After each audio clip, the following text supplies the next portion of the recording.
খাবার দাবারের দিক থেকে বাঙালির পরিচয় দুভাবেই পাওয়া যায়, একটা হচ্ছে গিয়ে মাছ ভাত, আরেকটা হচ্ছে গিয়ে পিঠে। আর পিঠে যদি হয় এমন সুস্বাদু পুলি পিঠে, তাহলে কে না ভালোবাসে বলো। তো আজকে এই রেসিপিটাই তোমাদের সাথে শেয়ার করব। এটা কিন্তু তেলে ভাজা পুলি পিঠে। তো সবার প্রথমে তোমাদের নারকেল নিয়ে নিতে হবে। নারকেলটা তোমরা যেই পরিমাণে বানাতে চাও, খুব অল্প বানালে একটা নারকেল নিলেও হবে, আর একটু যেমন পরিমাণ বানাতে চাও তেমন পরিমাণ মতো নারকেল নিয়ে নাও। আর নারকেলটা নিয়ে সেটা জলটা বের করে সেটাকে কুড়িয়ে নিতে হবে। আর এই নারকেল কোড়ানোর সময় কিন্তু খুবই সাবধান, যারা পারো তারাই কাজটা করবে। অনেক সময় অনেকের হাত কেটে যায় এর থেকে। তো নারকেলটা বেশ আমরা অনেকটাই নারকেল নিয়েছিলাম। নারকেল নিয়ে এবার এর মধ্যে আমরা গুড় মেশাবো। গুড়টা খেজুরের গুড়। খেজুরের গুড় দিলে কি ভালো হয় বলো তো? খেজুরের গুড় দিলে এর যেই সেন্টটা সেটা খুবই ভাল লাগে। মানে খেজুরের গুড়ে তো এটা যেরকম পুরো জমে যায় এই পিঠেটা। তো এই নারকেলটাকে আমাদের গুড় দিয়ে মাখাতে হবে। কেমন মাখাতে হবে সেটা তোমরা, আমাদের মায়েরা যেমন অনেকে বাড়িতে নাড়ু বানায়, নাড়ু বানানোর আগে নারকেলটাকে যেভাবে গুড় দিয়ে মাখতে হয়, ঠিক সেই প্রসেসেই এভাবে গুড়টাকে মাখিয়ে নিতে হবে। আর এটা আলতো হাতে করতে হবে, খুব বেশি এটাকে চটকাচটকি করলে হবে না। তো এর মধ্যে কিছুটা খেজুরের যেই ঝোলা গুড় সেটা দিলে, নলেন গুড় যেটাকে বলে, সেটা দিলেও মানে এর সেন্টটা খুব ভালো হয়। তো এটাকে খুব ভালো মতো মাখিয়ে কিছুক্ষণ রেখে দিতে হবে।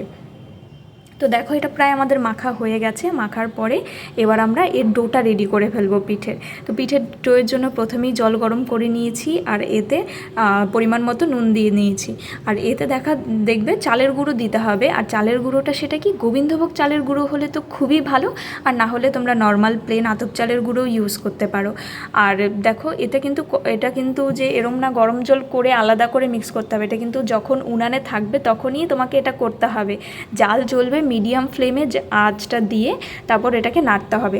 আর নাড়ার সময় খুব ভালো মতো নাড়তে হবে যাতে এর মধ্যে কোনো গুঁড়ো গুঁড়ো না থাকে। যতটা এটা মসৃণ হবে তোমার পিঠে বানাতে বা বেলতে ততটাই ইজি হবে। এটা কিন্তু দেখে খুব কঠিন কাজ মনে হচ্ছে, কিন্তু বিশ্বাস করো করতে করতে তোমাদেরও এটা আয়ত্তে চলে আসবে। আর আশা করি তোমরা পারবে বাড়িতে চেষ্টা করলে অবশ্যই। তো আর এটা নাড়তে নাড়তে দেখবে যখন যদি এর থিকনেসটা খুব বেশি পাতলা হয় বা ডোটা খুব বেশি একটু নরম হয়, তাহলে ওই পরিমাণ মতো তোমরা গুঁড়ি অ্যাড করবে। আর এটা খুব ভালো মতো মিক্স করতে হবে কড়াইতে থাকতেই। এবার কড়াইতে থাকতে যদি তোমরা মিক্স না করো তাহলে কিন্তু পরে মিক্স করা যাবে না। এবার কড়াই থেকে ঠান্ডা হওয়ার পরে সেটা তোমরা হাতে আমরা যেরম আটার মাখি সেরম একটু মেখে এটাকে রেখে দেবে প্রায় 15 থেকে 20 মিনিট মতো। আর সেটাকে অবশ্যই ঢেকে রেখে দেবে ভেজা কাপড় দিয়ে। তো তারপরে দেখো এই যে নারকেল মাখাটা করে রেখেছিলাম, তো এই নারকেলের পুরটা আমরা বানিয়ে নিচ্ছি।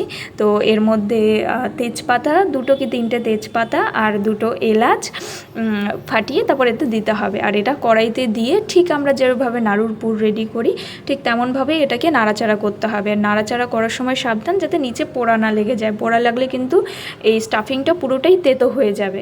তো দেখো এটা প্রায় আঠালো হয়ে এসছে। এটা খুব বেশি শুকনো করা যাবে না, একটুখানি মিডিয়াম রাখতে হবে। তো অলরেডি আমাদের স্টাফিং হয়ে গেছে, ডোটাও রেডি আছে। এবার আমরা এর জন্য রুটিটা বেলে নেব। তো রুটি বেলার জন্য বড় বড়ই রুটি বেলতে হবে, এটা তো ছোটো ছোটো রুটি বেলা সম্ভব নয়। আমি একবারে বড় রুটি বেলে তারপর এটাকে কেটে নেব। আর অবশ্যই বেলার সময় একটা টিপস তোমাদের দিয়ে রাখি, তোমরা ময়দা দিয়ে বেলবে। চালের গুঁড়ো দিয়ে যদিও এটা বানানো হয়, কিন্তু ময়দা দিয়ে বেললে কি হয়, এর বেলাটা অনেকটা মসৃণ হয়, চারধার ফাটে না, খুব একটা ফেটে যায় না। তো এটা বেলার সময় তোমরা যতটা পরিমাণ ময়দা অ্যাড করতে পারো, কিন্তু খুব বেশি অ্যাড করো না, যাতে এটা নরম নরমই থাকে। তো তোমরা দেখতেই পাচ্ছ আমি কিভাবে বেলছি। আর এর থিকনেসটাও দেখে বুঝতে পারবে যে খুব বেশি মোটা করলেও চলবে না, আবার খুব পাতলা করলেও চলবে না। তো আমি এরম মিডিয়াম থিকনেসে যেমন রুটি থাকে তার থেকে একটু মোটা করে আমি বেলে নিয়েছি। আর এতে দেখো আমি একটু ছড়ানো গ্লাস, যেগুলো যেই গ্লাসের ধারটা পুরো একদম প্লেন থাকে সেরম ধারের একটা গ্লাস নিয়ে নিয়েছি কাটার জন্য, তাতে এতে কাটতে খুব ইজি হয়।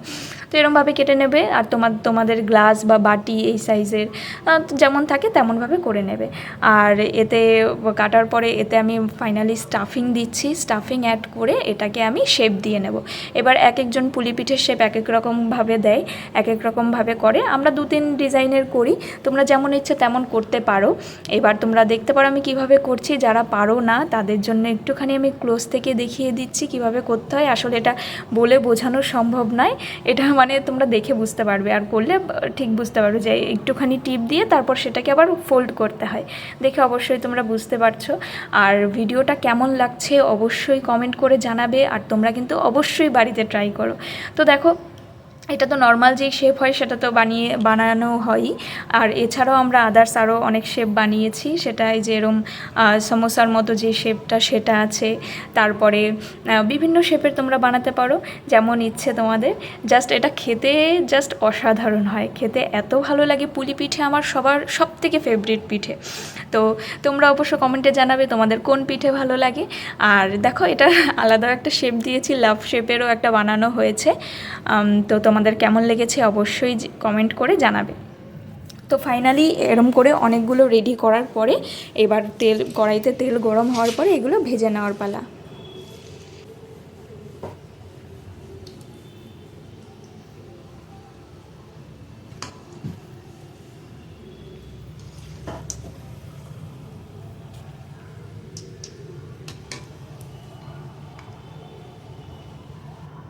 অনেকেই অনেক রকম ভাজা পছন্দ করো, কেউ একটু হালকা ফ্রাই পছন্দ করে, কেউ একটু ডিপ ফ্রাই পছন্দ করে। তো আমরা নর্মাল মিডিয়াম রেখেছি, যখনই গোল্ডেন ব্রাউন হয়ে যাবে নামিয়ে ফেলবে। আর যারা একটু ডিপ ফ্রাই পছন্দ করো তারা আরেকটু ভেজে নিলেই তোমার পুলি পিঠে রেডি। তো দেখো, ওই পুলি পিঠে আমাদের সার্ভ করার জন্য পুরো রেডি। অবশ্যই তোমরা কমেন্ট করে জানাও, আর অবশ্যই বাড়িতে বানিয়ে খাও। আর কেমন লেগেছে অবশ্যই কমেন্ট করে জানাবে, বা ভিডিওটা ভালো লাগলে লাইক করবে। আর দেখো, ভেঙে দেখিয়ে দিচ্ছি এর পুরটা কতটা জুসি হয়েছে, ভেতরে দেখেছো পুরটা কতটা নরম। তো তোমরা কিন্তু অবশ্যই ট্রাই করবে বাড়িতে, ট্রাই করে আমাকে জানাবে কমেন্ট করে যে কেমন লেগেছে। আর এমন এমন ভিডিওর বিভিন্ন রেসিপি পেতে আমার এই চ্যানেলটাকে ফলো করো। আজকের মতো এখানেই টাটা, পরবর্তীতে অন্য নতুন কোনো রেসিপি নিয়ে হাজির হব।